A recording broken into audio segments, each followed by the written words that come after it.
지금 당장 어려움이 있음에도 불구하고 그 약속을 지켰더니 그 약속이 더 큰 이익을 주더라. 우리가 가지고 있는 어떤 태도나 비전이 중요한 거지, 우리가 눈앞에서 마주하는 어떤 물질적 실체에 너무 압도당할 필요가 없다는 것을 느꼈습니다.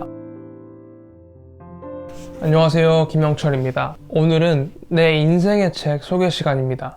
오늘 소개할 책은 바로 이 책인데요. 이 땅에 태어나서 나의 살아온 이야기, 정주영. 제가 어디 가서 누가 롤모델이 누구냐 라고 물어보거나 존경하는 인물이 있느냐 라고 물어보면은 저는 그냥 제 방식대로 살고 싶은 사람이기 때문에 대답을 잘 안 합니다. 그냥 내가 내 롤모델이다 라고 하는데, 그런 저의 생각을 바꿀 만큼의 사람이 있을까 라고 한다면 단언컨대 현대창업주 정주영 회장, 이 사람이지 않을까 생각을 합니다. 그리고 제가 옛날에는 방 한켠에 제가 좋아하는 정주영 회장의 사진을 붙여놓고 꿈을 키웠던 그런 시간도 있을 만큼 정말 제가 존경하는 분입니다. 간단하게 제가 왜 존경하는지에 대한 이야기를 하자면, 첫 번째, 어려운 시기를 맞이함에도 불구하고 계속 성장을 하는 모습, 이게 너무 저는 멋지더라고요. 두 번째, 생각의 사이즈가 남과 완전히 다르고 엄청나게 거대하다는 점. 이 두 가지 점 때문에 저는 이 정주영 회장을 정말 좋아하는데, 일단 정주영 회장은 흑수저 중에 흑수저, 정말 가난한 농부의 아들로 태어나가지고 사업을 하게 되는데, 뭐 사업만 했다 하면은 거의 무슨 일이 터져요. 뭐 정권이 바뀐다던가 아니면 전쟁이 일어난다거나. 왜냐하면 정주영 회장이 굉장히 한국의 근현대사 초반부터 지금까지 계속 오랜 시간을 살아왔던 분이다 보니까 웬만한 한국 근현대사의 사건들은 다 겪었던 사람입니다. 그러니까 얼마나 그 풍파가 심했겠어요. 민주화가 되기 전, 산업화가 되기 전, 심지어 일제해방시대까지도 굉장히 많은 기간에 걸쳐서 사업을 했는데 엄청난 그 위기가 있었을 텐데 그 위기들을 다 극복했단 말이죠. 그래서 그런 어려움을 극복한 점이 제가 좋아하는 이유고, 두 번째는 생각하는 시야가 굉장히 넓은 점. 내가 살아가는 세계는 정말 요만해 보일 정도로 거대한 비전을 가지고 꿈을 가지고 살아가는 그 지점 때문에 제가 정주영 회장을 굉장히 좋아하고 또 이 책을 끝까지 읽게 되었습니다. 이 책은 꽤 길어요. 432쪽이네요. 읽는 순간 내가 한국의 근현대사의 역사적 순간에 기업인으로서 있는 느낌을 받게 해줬어요. 왜냐면은 내가 이 책을 읽는 동안은 정주영이라는 사람의 내 감정을 이입을 해가지고 살아가야 하다 보니까 내가 마치 현대의 창업주인 것처럼 그 이야기 속에서 어떻게 이 사람은 이 난관을 헤쳐나갔을까 하는 그런 감정이입이 있어가지고 근현대사에 대해서 한번 좀 이렇게 인식이 된 것 같고, 두 번째로는 기업인으로서의 어떤 위기감, 불안감, 그런 것도 간접적으로 체험해볼 수 있었던 것 같습니다. 자, 그럼 본격적으로 책 이야기를 해보도록 하겠습니다. 누구나 각자 자신의 모습으로 이렇게 더 좋은 존재로 나아가려고 하는 성향이 있잖아요. 근데 우리나라에서 과거 시대 산업화 이전 시기에서는 그 첫 번째가 바로 가난이었던 것 같아요. 이 가난으로부터의 탈출을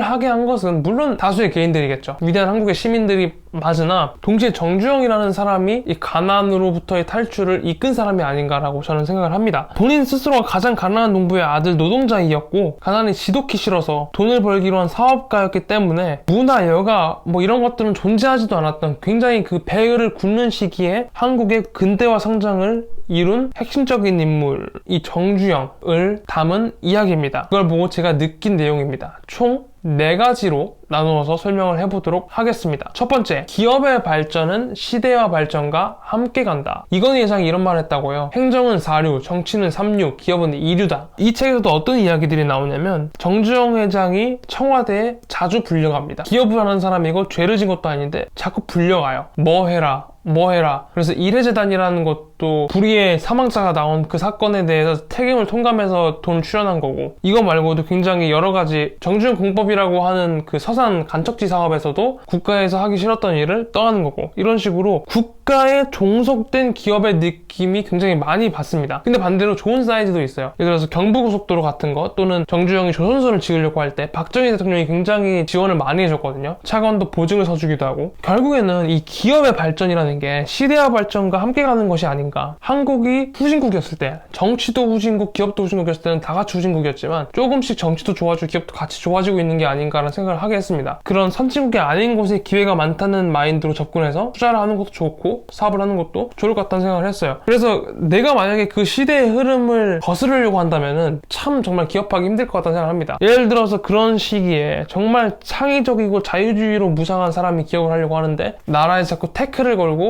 산업 재편해가지고 너 이거 이 산업 하지 말고 이거 해, 건설업이 있고 자동차업이 있고 이런데 위기상황에 나라에서 나서서 너 이 사업 하지 말고 제일 좋으라고 하는 식으로 이런 일도 있었기 때문에 그런 거를 마주했을 때 만약에 시대의 흐름을 이해하지 못하는 사람이라면 얼마나 고통스럽고 힘들었을까. 그리고 두 번째, 시대의 흐름을 읽는 기업이 성공한다. 제가 정주영 회장한테 굉장히 주목한 것은 시대를 읽는 거시적 사유예요. 현대의 사업 분야가 건설업인데 그 당시에 건설업을 정주영이 도전을 할 때 처음에는 돈을 보고 시작했지만 이 건설업이 사회 간접 자본을 만들어내고 여러 가지 해외 수주를 할 수 있는 그런 가능성이라는 것들을 보고 있었거든요. 정주영이 건설업에 애착을 가졌었고 그 미래에는 반도체를 도전하기도 하고 또 자동차를 만들기도 하고 그리고 자동차를 만들면서도 GM이랑 합작을 할 때 단순히 GM의 합창업체가 되는 것이 싫어서 계약 조건에서도 굉장히 면밀히 생각을 하고 계획을 하는 그런 태도. 자동차가 미래의 먹거리 산업이 될 거라는 어떤 생각들. 왜냐면 부수적인 산업들을 같이 유발해가지고 고용도 많이 유발하고 나라의 성장을 돕는 이런 산업이기 때문에 뭐 이런 여러 가지 사업을 할 때 그 사업 자체만 보는 게 아니라 시대 속에서 이 사업이 어떤 역할을 하는지 또 앞으로는 어떤 역할을 해야 할지를 생각하는 기업인이었기 때문에 저는 이 점이 정주영의 성공 요인이고 또 존경받는 요인이라고 생각을 하거든요. 정주영이라는 사람은 단순히 이 사업을 해서 돈을 벌겠다는 게 아니라 시대가 어떻게 발전될 것인가에 대한 생각을 가지고 사업을 했던 사람이구나. 조선업을 할 때도 조선소를 가지고 있으면 철강 구조 사업을 할 수 있다는 것도 깨닫고 다른 여러 가지 것들을 응용할 수 있다는 것을 생각을 했었대요. 그리고 또 비슷한 예 중에 하나가 현대중공업을 가지고 있어서 건설 중장비들을 보유를 하고 있으니까 해외에 공사할 때도 이런 건설 중장비들을 가지고 해외에 같이 가버리는 거예요. 그러면은 한국 기지에서는 해외 중장비 개조, 건설 이런 걸 해서 보내주고 자재 건설해서 보내주고 해외에서는 건설에 집중하고 이런 식의 이분 구도를 가지고 갈 수 있는 거. 그러니까 이런 것들도 결국에는 하나만 보고 돈을 벌어야겠다는 게 아니라 어떤 것들이 전체적으로 구조적으로 관계를 맺고 있는지 생각을 하고 이 시대를 읽었기 때문이라고 저는 생각을 하거든요.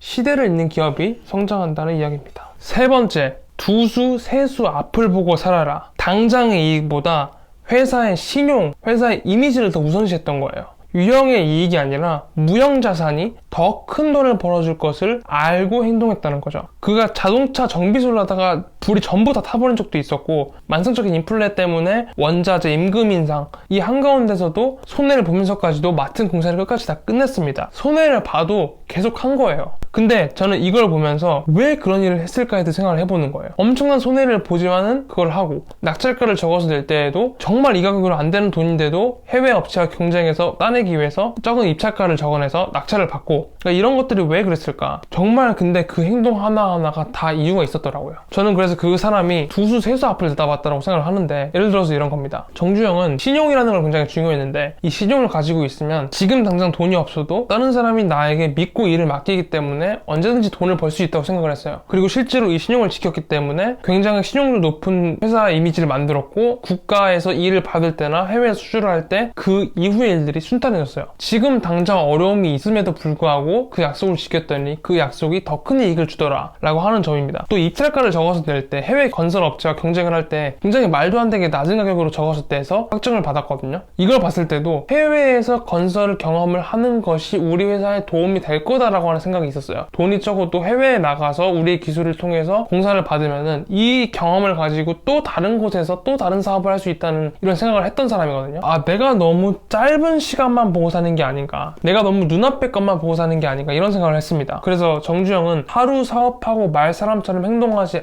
않았다는 이야기예요. 자기는 사업을 10년, 100년을 해야 되니까 이거에서 신용을 지키는 게 중요하고 나는 건설업을 하지만은 중공업도 가지고 있어야 하고 조선업도 있으면은 이렇게 연결이 되고 나중에는 반도체가 유명해질 거니까 반도체 투자도 하고 심지어 전기차에 대한 이야기까지 나옵니다. 정주영 회장은 전기차의 흐름까지 예측을 하고 있었어요. 그래서 저의 생각을 좀 해보면은 저는 시험 공부를 할 때 그 시험이 망하면 내 인생이 망할 것처럼 생각을 했던 적이 있었거든요. 근데 이 얘기를 듣고 나니까 정말 내가 얼마나 옹졸하게 생각을 했던 건지, 짧은 시간만을 내 인생이라고 생각을 하고 공부를 했던 건지 그런 것들이 한번 반성이 되더라고요. 매 순간 현재를 대하는 이 태도가 중요한 거지 내가 실제적으로 이 내 눈앞에 있는 결과 그 자체에 연연해야 할 필요가 없겠구나라는 것을 느꼈습니다. 주식으로 치면은 정주영은 장기 우상향을 강하게 믿었던 것 같아요. 지금 힘들고 어렵지만 장기적으로 우상향하는 주식이 있잖아요. 주식들이 잠깐씩 조정을 받고 어려워지지만 그럼에도 불구하고 최후의 승리는 장기 우상향이란 말이죠. 그래서 마찬가지로 정주영도 어려운 일이 있을 때마다 그 순간순간의 어려움이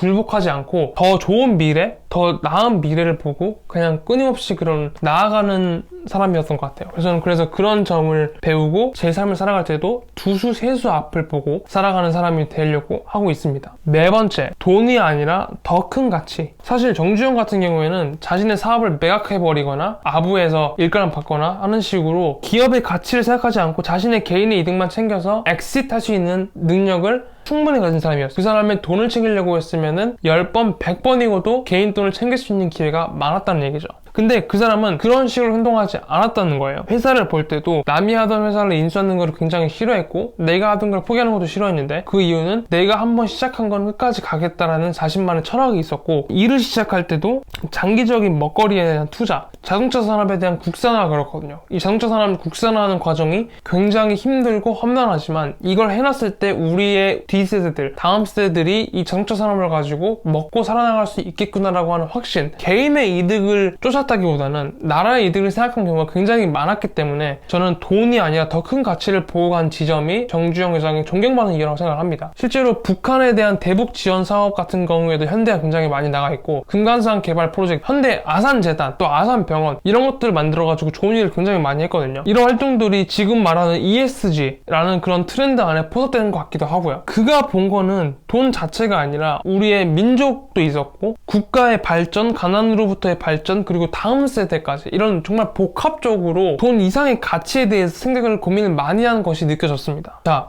결론입니다. 지금까지 기업의 발전은 시대의 발전과 함께 간다. 시대를 잇는 기업이 성공한다. 두수 세수 앞을 보고 살아라. 돈이 아니라 더 큰 가치, 이렇게 네 가지를 이야기를 해봤는데요. 마음에 와닿는 지점은 두수 세수 앞을 보고 살아가는 거예요. 무엇을 먹을까, 무엇을 입을까, 어떻게 돈을 쓸까에 대한 고민을 많이 하는데 장기적인 안목에서는 그런 세세한 것들은 그렇게 중요하지 않거든요. 물론 오늘 하루 현재 행복이 중요하지 않다는 게 아니라 우리가 가지고 있는 어떤 태도나 비전이 중요한 거지, 우리가 눈앞에서 마주하는 어떤 물질적 실체에 너무 압도당할 필요가 없다는 것을 느꼈습니다. 오늘이라는 지금의 모습은 긴 시간 속에서 분명 중요한 역할을 하고 있는 것은 사실이지만 길다는 역사의 시간 이외에 오늘의 시간은 더 높은 곳으로 향하는 교량이 되어질 뿐이지 거대한 흐름에 상처를 입힐 수 없다는 것입니다. 무엇보다 미래를 생각하지 않으면 미래가 어떻게 그려지겠습니까? 현재를 살되 미래를 언제나 넓고 크게 내다보자는 게 저의 결론이고 저의 깨달음입니다.